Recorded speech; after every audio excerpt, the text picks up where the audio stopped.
Desde que se inauguró la República en 1902, toda la isla estuvo entregada a un febril afán constructivo. Era un sueño tejido con acero y concreto. Y muy especialmente La Habana, que se empinaba al cielo en un anhelo de desarrollo vertical que desafiaba a las mejores ciudades del mundo. También La Habana se extendía hacia el horizonte en infinidad de repartos modernos con viviendas al alcance de gentes de recursos modestos. Los cubanos que vagan hoy por el mundo, desterrados de su pequeño paraíso, no podrán jamás resignarse a su triste suerte. Siempre tendrán prendidos a los ojos los verdes de Cuba y las estampas de una vida que no se puede mejorar en ningún otro rincón del mundo. Grandes avenidas cruzaban los repartos residenciales. Los sistemas de financiamiento establecidos en el país desde hacía muchos años permitieron que la muy extensa clase media y trabajadora viviera en un confort similar al que disfrutan en los países más desarrollados. En la época de los baños de mar bajo techo, en La Habana, había edificios en los cuales bañarse era un rito. Muy pronto el cubano conquistó sus costas de miles de kilómetros y se volcó al mar con pasión. Cuba es en realidad un archipiélago de 1.600 islas. Indispensable al progreso de los pueblos es el agua. Y en toda Cuba la mano del hombre había abierto surcos para conducir el precioso líquido a los más apartados rincones. El adelanto de Cuba en los últimos años en cuanto a alcantarillado, acueductos y drenaje fue notable. Fue una labor incansable para vencer una de las mayores dificultades que existían desde los tiempos de la colonia.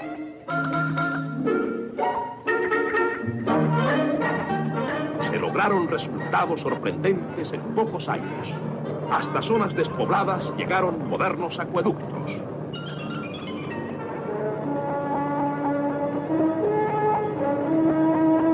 Es hoy un lugar desierto, inútil y sucio, fue en un tiempo uno de los puertos de mayor movimiento en la América. Los grandes transatlánticos hacían escala en el puerto de La Habana.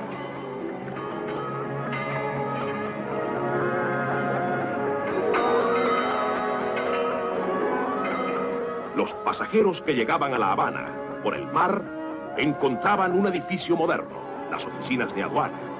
El año anterior a la ocupación rusa, la aduana recaudó más de 135 millones de pesos. Después, nada. Aquello se convirtió en un cementerio. Las armas no pagan derechos aduanales, por supuesto.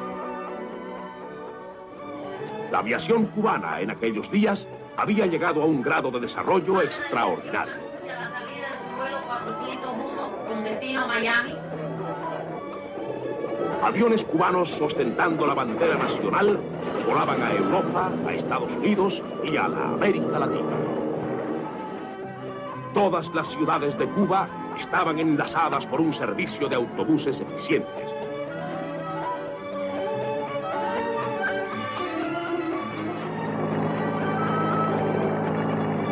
Cuba había logrado ya una organización y disciplina en los servicios urbanos e interprovinciales que podía competir con los mejores de Europa. ¿Qué es esto? Esta no es la Cuba de ayer. Quizás hemos ido más allá en el tiempo. Esta escena es de una Habana primitiva, casi al borde de la época de los coches tirados por caballos. Sin embargo, la propaganda comunista se empeña en describir a Cuba como un país subdesarrollado, rescatado por el marxismo. Esta es la imagen que nos brindan en sus elucubraciones dialécticas. No, la Cuba de ayer no puede ser calumniada. Esta es una escena de cualquier año anterior al comunismo. Diariamente, en los muelles, se descargaban centenares de automóviles que se vendían a precios casi semejantes a los de los Estados Unidos. De cada 28 habitantes, uno era poseedor de un flamante automóvil. Hoy no se encuentra una pieza de repuesto. Bellos tiempos aquellos en que se compraban en cualquier esquina. Automóviles de todas las marcas, americanos y europeos, llegaban a Cuba tan pronto salían de las fábricas.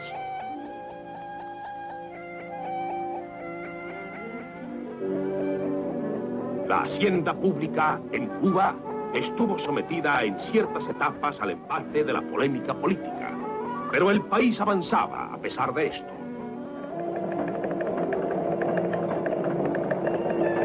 En 1952, por ejemplo, Cuba estaba por encima de todos los países en reservas monetarias.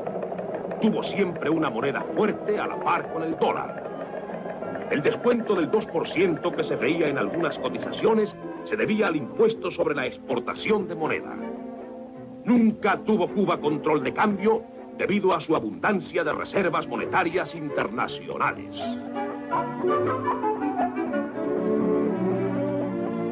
Así encontró el gobierno comunista la moneda cubana cuando se apoderó de los controles del Estado. Todo aquello ha desaparecido. Los billetes de banco de Cuba son hoy una cosa tragicómica, firmados con el alias de un aventurero internacional. La Cuba de ayer, aunque había llegado tarde al concierto de las Naciones Libres de América, pugnaba por colocarse a la cabeza y nunca abandonó el ideario del apóstol Martí. El obrero cubano, que hoy ha perdido todas sus conquistas sociales, recuerda con melancolía los días dorados en que ganaba jornales altamente decorosos y se sentía seguro en su plaza. Los retiros, el descanso retribuido, la inamovilidad y tantas otras conquistas sociales habían sido logradas por el sindicalismo cubano tras largos años de lucha que culminaron en leyes laborales excepcionalmente avanzadas en el mundo moderno. Todo eso pertenece al pasado. La industria textil era una de las más importantes del país. En los últimos años había más de 80 millones de pesos invertidos en ella y cerca de 25.000 obreros libraban su sustento en las distintas fábricas de tejidos. Cuba se autoabastecía y exportaba tejidos. Cerca de 5.000 caballerías de tierra estaban dedicadas al cultivo del tabaco. 600 millones de cajetillas de cigarros se produjeron en el año 1958. Cuba era famosa por sus habanos. Las inversiones en el tabaco y sus derivados ascendían a cerca de 60 millones de pesos. Más de 130.000 obreros vivían de esta industria. El país contaba con las más modernas máquinas elaboradoras del pan. Era esta una de las muchas industrias que habían avanzado a niveles extraordinarios. Hoy, hasta el pan ha desaparecido. Entre las nuevas industrias que estaban en proceso de desarrollo estaba la vinatera. Vinos de las más variadas frutas se producían en Cuba y hasta se exportaban. La fabricación de lámparas para el mercado interno y para la exportación se había ya desarrollado en forma sorprendente. Muchos de los más grandes hoteles de los Estados Unidos exhiben lámparas de singular belleza, elaboradas por obreros cubanos.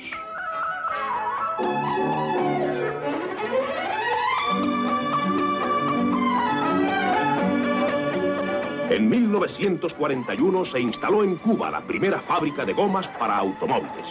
En 1945 se estableció otra planta y otra en 1946. Fabricaban gomas, cámaras y zapatos con suela de goma. La producción industrial y agraria de Cuba era de una diversidad extraordinaria. No es posible enumerarlas todas. Una de las más curiosas industrias que se estaban desarrollando en el país cuando sobrevino el caos era la fabricación de muñecas. En Cuba se producían las más lindas muñecas del mundo. La educación en Cuba había alcanzado niveles sorprendentes. En 1958 el porciento de analfabetos era solo de un 23%, es decir, inferior a la mayor parte de los países de la América Latina. Hasta la llegada del comunismo, Cuba tenía uno de los más altos presupuestos para la educación pública entre todos los países de Latinoamérica.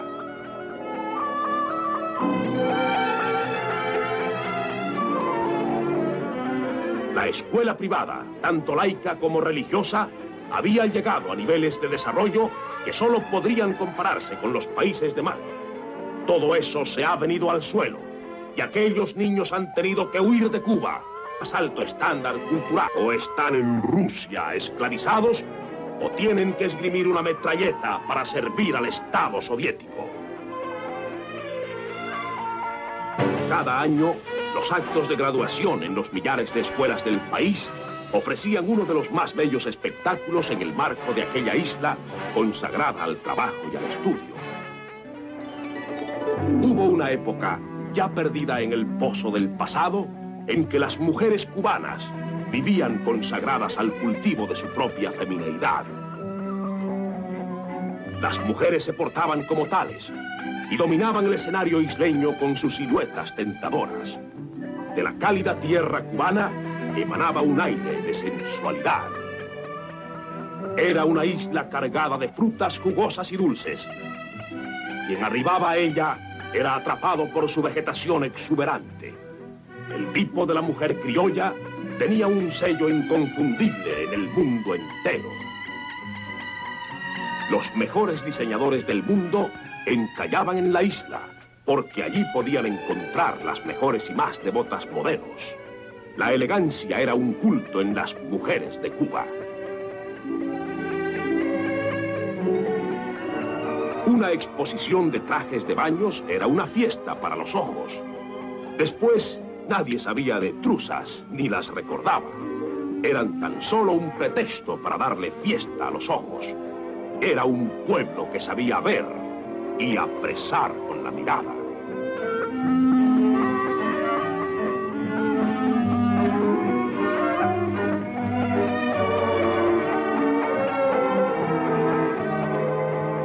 Los cubanos, que siempre fueron viajeros infatigables y que hoy vagan por el mundo, han sido acusados de que miran demasiado, quizás con demasiada avidez, pero vienen de una tierra en que siempre había tanto que ver y en donde se había creado hasta un diálogo de ojos. Nada podrá nunca saciar el afán de ver que tenían los hijos de esta isla en la que todo entraba por los ojos, desde el día aquel de 1492 en que Colón estalló de gozo al descubrir la tierra más hermosa que ojos humanos vieran.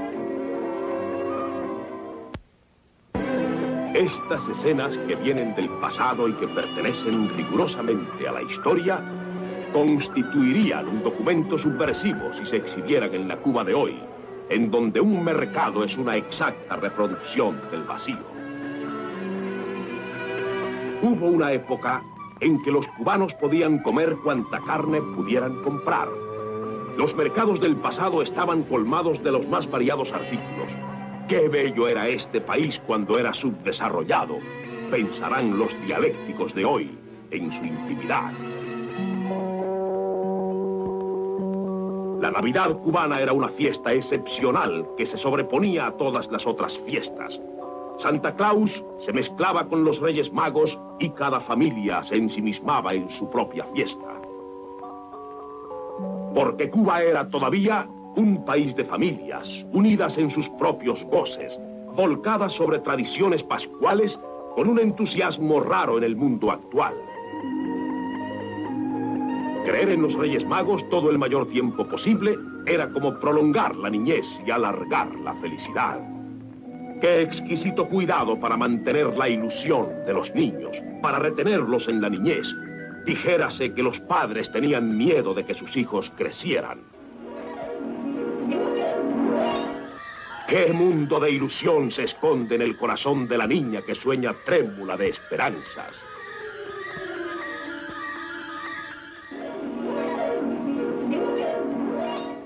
Pero qué crueles han sido los comunistas al privar a los niños de sus ilusiones y lanzarlos a destiempo a la realidad de este mundo hostil.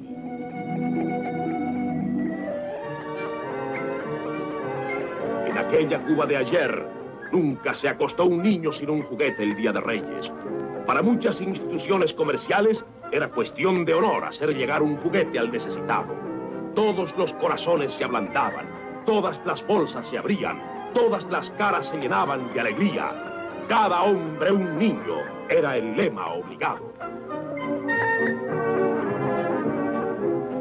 Pocos pueblos tenían un espíritu de solidaridad tan firme como aquel pueblo infortunado. Las colectas de la Liga contra el Cáncer o aquellas otras que se hacían para los ciegos arrojaban cifras fantásticas. Nadie negaba su contribución.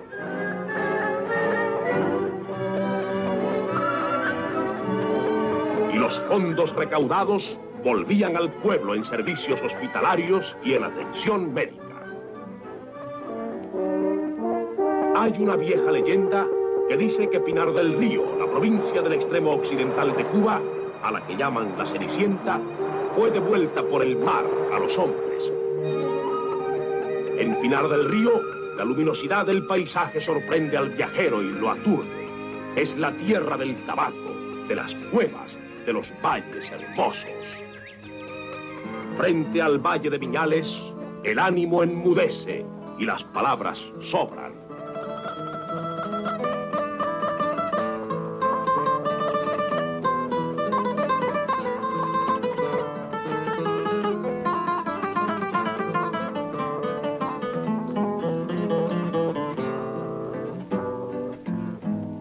Cuba es verde en la hoja verde del tabaco y la banana, verde en la verde sabana que en el risco azul se pierde, en las palmas que el mar muerde, en las malezas y flores que apagan los soles rojos. Cuba es verde en sus montañas, en sus llanuras de cañas y también en su esperanza.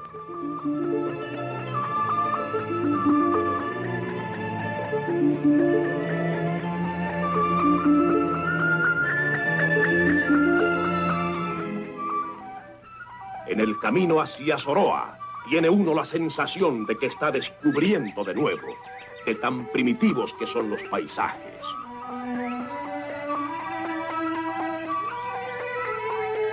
Los árboles, la infinita variedad de flores, todo este mundo de color y de sombras, se mete por los ojos y ensancha el espíritu. Hay una relación entre el cubano y su luz, entre él y sus flores. Por eso, cuando se le ve por el mundo, desterrado de su jardín, parece un ser sombrío y triste.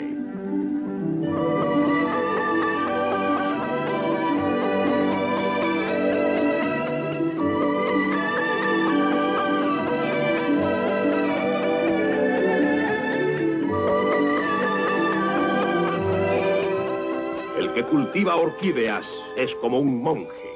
No puede hacer otra cosa que cultivar orquídeas. Ellas son absorbentes, devoradoras, como el amor de una mujer celosa.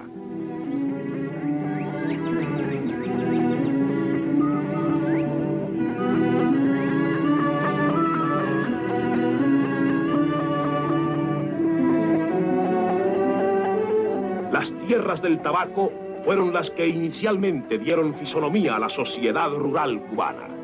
Allí se creó un tipo humano distinto, el veguero, de largas patillas y jipijapa, modelo del viejo Liborio con machete al cinto, cuya imagen se popularizó en el mundo entero en las cajas de tabacos habanos. El tabaco de vuelta abajo tiene fama de ser el mejor del mundo.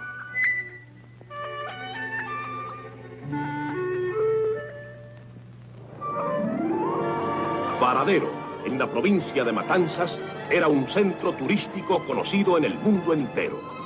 Tenía muelles modernos a los que atracaban yates de todas partes. El turismo dejaba millones de dólares en la playa de Varadero, situada cerca de La Habana.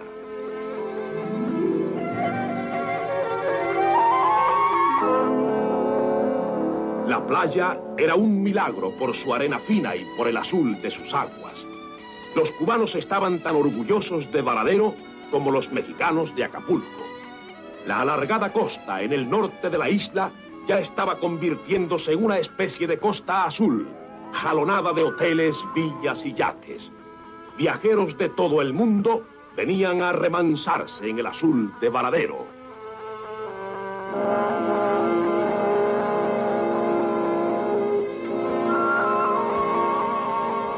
Varadero competía ya con Miami como punto de atracción para los yatistas de todo el mundo.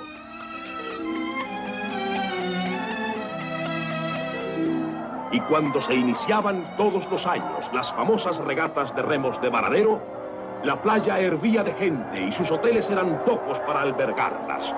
Hoy, rusos y chinos van a Varadero a buscar el pasado, pero ya no es más lo que fue en un tiempo. Había en la Cuba de ayer una intensa pasión por los deportes, desde el elegante de la equitación hasta el béisbol. La natación casi formaba parte de la educación de los niños. En los clubs, en las escuelas, en los hoteles, los cientos de kilómetros de playa, todo el mundo nadaba.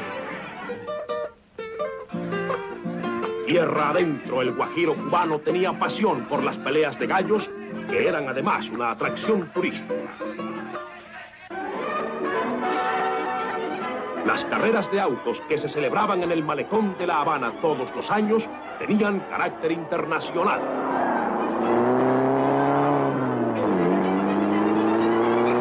Los corredores más famosos del mundo tenían a Cuba en su itinerario. El pueblo se volcaba sobre el espectáculo con un entusiasmo extraordinario.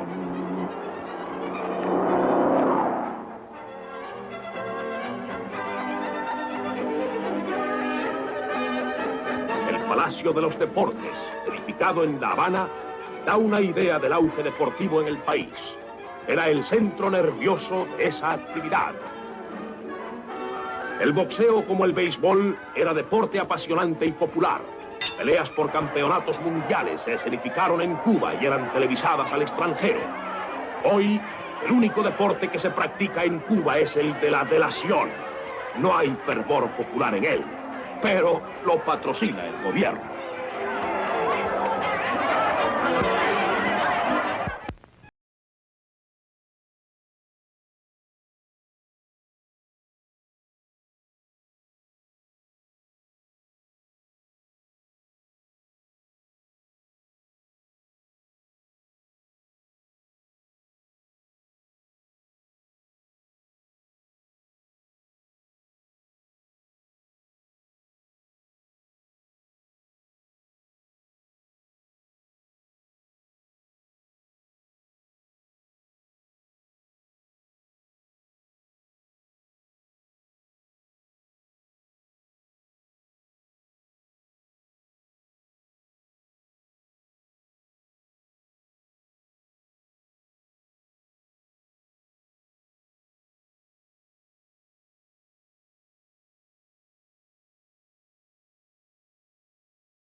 Los ríos de las alturas de Trinidad, como el Anabanilla, presenta saltos de agua extraordinarios. El salto mayor de la Anabanilla, al que se llama de la Siguanea, es de una belleza singular. Ya hacia topes de Collantes, de pronto nos tropezamos con un cambio radical en la vegetación. Cambia el color, cambia el aire. El viajero pierde la respiración. Los árboles que se ven a ambos lados son los característicos de países fríos. Y los frutos, en topes de collantes, son otros. Allí se da el melocotón y algunos más que requieren climas fríos. Topes de Collantes es famoso como centro médico. En lo alto descuella el hospital, que es como un monumento a la lucha contra la tuberculosis. Otros centros médicos de importancia existen en toda la isla, dedicados a la cura de diversas enfermedades. Antes de la ocupación comunista, Cuba tenía un médico por cada 930 habitantes, es decir, el segundo lugar en la América. Las instalaciones hospitalarias, públicas y privadas, eran modernísimas. Abundaban en toda la isla las bien equipadas casas de socorros, pero no era solo el número de médicos, sino además su calidad. La medicina cubana tenía un envidiable grado de desarrollo y podía competir con la de los países más adelantados del mundo.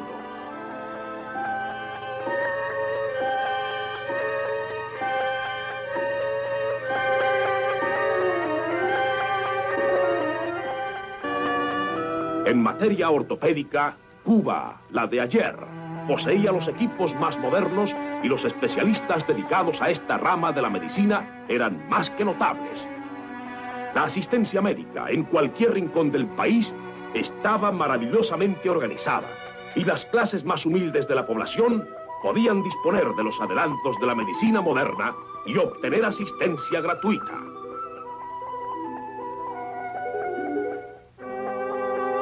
En Cuba había un radioreceptor por cada 4 habitantes y un televisor por cada 15, y sus empresas de radio y televisión disponían de los equipos más modernos. Muchos artistas murieron de tristeza en el exilio, como el gran actor cómico Federico Piñero. Otros abandonaron el país porque el régimen amordazó todas las formas de expresión. La actriz Charito Sirgo también murió fuera de Cuba, y su entierro fue una expresión del espíritu de solidaridad que une a los cubanos que vagan por el mundo. El arte cubano se ha dispersado. Los mejores artistas han tenido que ir a cobijarse bajo otros cielos, pero todos siguen actuando con el corazón puesto en la isla perdida. No importa dónde estén, lo mismo en Europa que en América, todos portan un mensaje lleno de melancolía y son ahora los mejores embajadores de aquella Cuba del pasado.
tiene nombre indígena, se llamó en un tiempo Puerto Príncipe. Todavía conserva el aire colonial y cuando se entra en los patios de sus casas, saltan a la vista como mudos testigos los antiguos tinajones. Ya en Camagüey, en los finales del período anterior al comunismo, comenzó la explotación de los pozos de petróleo que representaban cuantiosas inversiones de capital en la zona.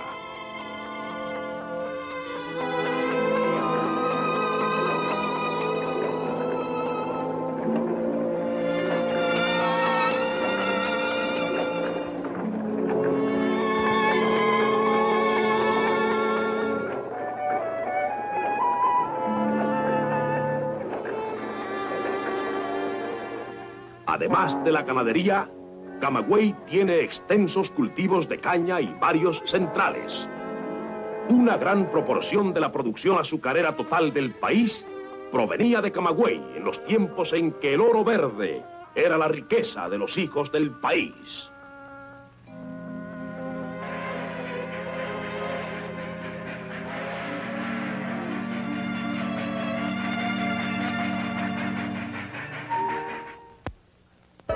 Santiago de Cuba está engarzada en un anfiteatro de enormes terrazas, que es como una quiebra de la Sierra Maestra. Es una ciudad custodiada por lomas. Sus calles empinadas y sus iglesias antiguas hablan del abolengo histórico de la ciudad fundada por Velázquez.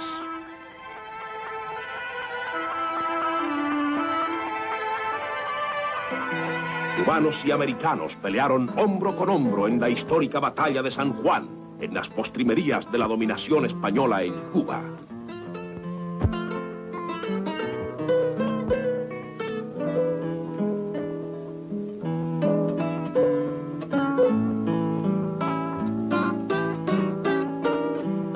Aquí, en el fuerte El Viso, las fuerzas españolas, al mando del heroico general Vara del Rey, resistieron largamente el incesante bombardeo americano.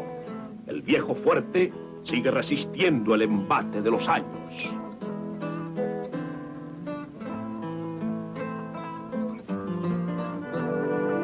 Monterrús es una de las principales zonas cafetaleras de la región oriental. La caficultura exige mucha mano de obra. Durante todo el año cultivaban café más de 30.000 campesinos y en la época de la cosecha unos 45.000 obreros laboraban en la recogida.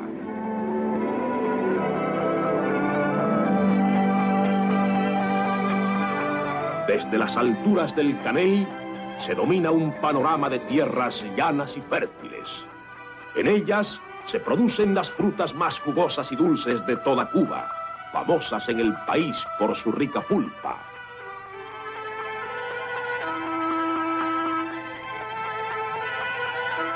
Los cubanos no han podido encontrar en ninguna parte del mundo nada que pueda sustituir el embrujo de estas frutas inolvidables, el paraíso robado, que se cosechaban en su... Desde Puerto Boniato, el balcón de Santiago de Cuba, la vista es imponente. A la izquierda, un mundo de montañas. Al frente, la bahía santiaguera. El Morro era uno de los puntos de más atracción para los turistas que visitaban Santiago de Cuba. La bahía de Santiago, siempre quieta como un cristal, descansa a los pies del lomerío.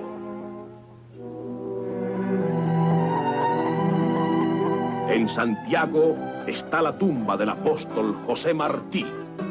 Quizás está aún en el mismo lugar, a no ser que los comunistas la hayan destruido. Yo quiero, cuando me muera, sin patria pero sin amo, tener en mi tumba un ramo de flores y una bandera.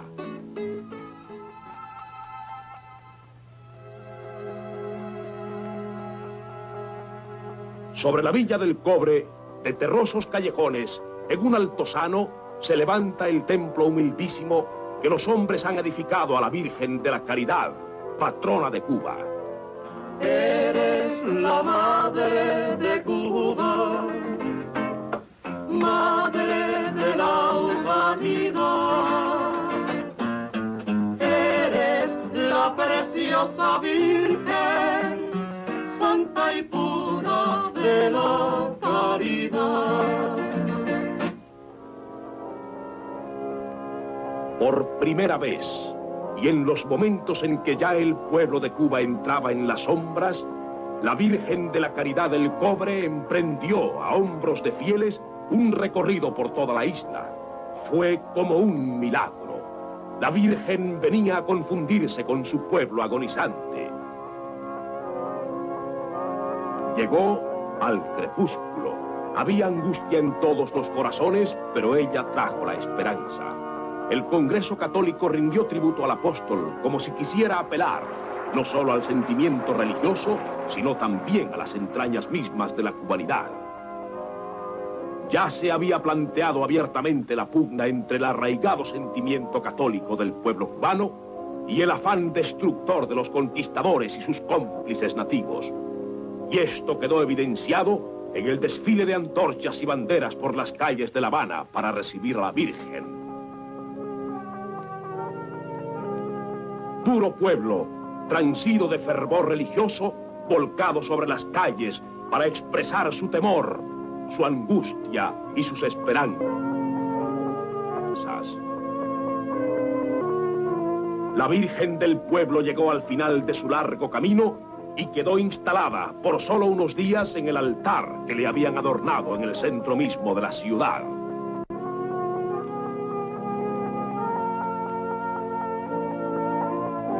El cardenal Arteaga estaba viviendo sus últimos días, que eran de profunda desolación. Y en La Habana, en aquel momento, se produjo el encuentro que iba a preparar los ánimos para la dura prueba que se avecinaba. Hubo misas a la Virgen de la Caridad y hubo en aquellos días un milagroso diálogo entre la patrona y su pueblo. Vinieron las confesiones en masa, y todos, blancos y negros, se postraron humildemente para abrir sus almas.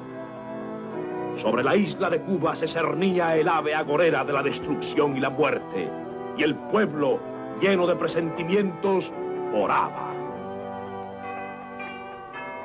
Sobre un fondo de campanas al vuelo, aquel pueblo, ya despierto pero aterrorizado, esperaba su trágica hora. La despedida de la Virgen fue para muchos un adiós último, porque iban a morir. Para otros, solo un hasta luego esperanzador. El poeta Ernesto Montaner dejó unas estrofas iluminadas. Dame tu luz, oh madre, que es la luz que redime, para hablarte de un pueblo que solloza y que gime. Madre, a un pueblo que sangra le hace falta tu luz, porque es la misma sangre del Señor en la cruz. Señora, por la sangre del Hijo derramada, pon tus manos divinas en la patria angustiada. Salva a Cuba, Señora del amor verdadero, que hoy es Cuba la patria, quien sangra en el madero. Durante el período republicano, las banderas cubana y americana se entrelazaban junto al monumento al Maine, para recordar a los centenares de bravos marinos norteamericanos que perecieron en el desastre que dio origen a la guerra hispanoamericana. El Maine era un símbolo para el pueblo cubano.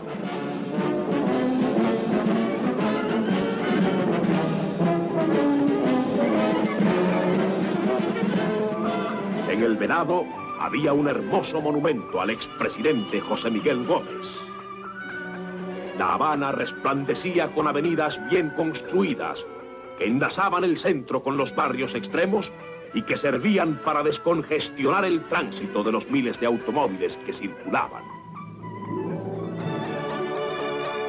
En el perfil de la ciudad se destacaba la gigantesca mole del Hotel Hilton, el más moderno de La Habana.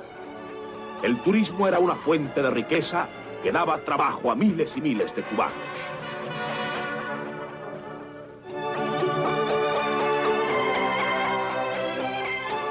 El interior del hotel era de extraordinaria belleza. Ingenieros, artistas y obreros cubanos fueron los realizadores de esta obra. Hoy el Hilton, abandonado y sucio, alberga a los agitadores de la América Latina que van a recibir su dosis de adoctrinamiento. Desde los balcones del Hilton se veía una ciudad hermosa, prometedora, rugiente de esfuerzo humano, ajena al trágico destino que la aguardaba. Por la noche, La Habana irradiaba luz. Era una ciudad pletórica de vida, henchida de amor, abierta al extranjero, dulce para sus hijos. La piscina del Hilton, hecha para el disfrute del turismo, era de belleza y dimensiones extraordinarias.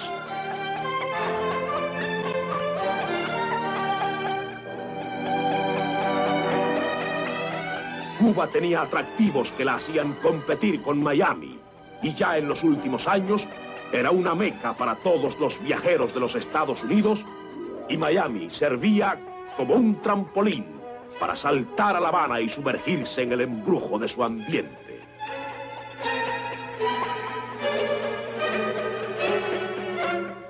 La Habana era también una ciudad de iglesias cuyos campanarios se elevaban al cielo como intentando llegar a él en un esfuerzo místico. La iglesia de la calle Reina tenía un Cristo acogedor. Se reconstruían los viejos caminos. La avenida de Carlos III data del siglo XIX.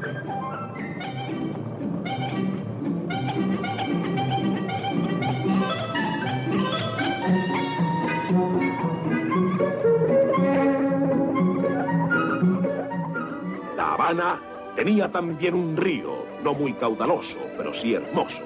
Quizás los comunistas no hayan podido llevárselo.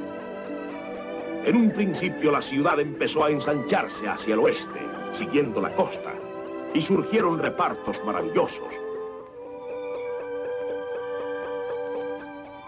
A lo largo de la Quinta Avenida de Miramar, el viajero iba contemplando la aparición de residencias que competían en hermosura y que eran despliegue de arquitectura de todos los estilos.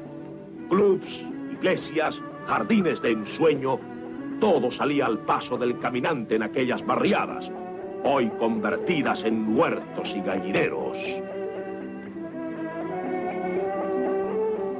Marianao, junto a La Habana, tenía un lema dinámico: la ciudad que progresa. Y progresaba de verdad, porque en el trasfondo de la vida cubana había una capacidad creadora que desafiaba todas las dificultades.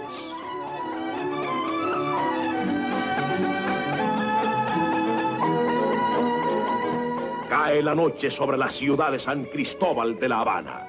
Ha terminado una jornada de trabajo. En el alma de la ciudad palpitan anhelos nocturnos. Un día menos, una noche más por delante.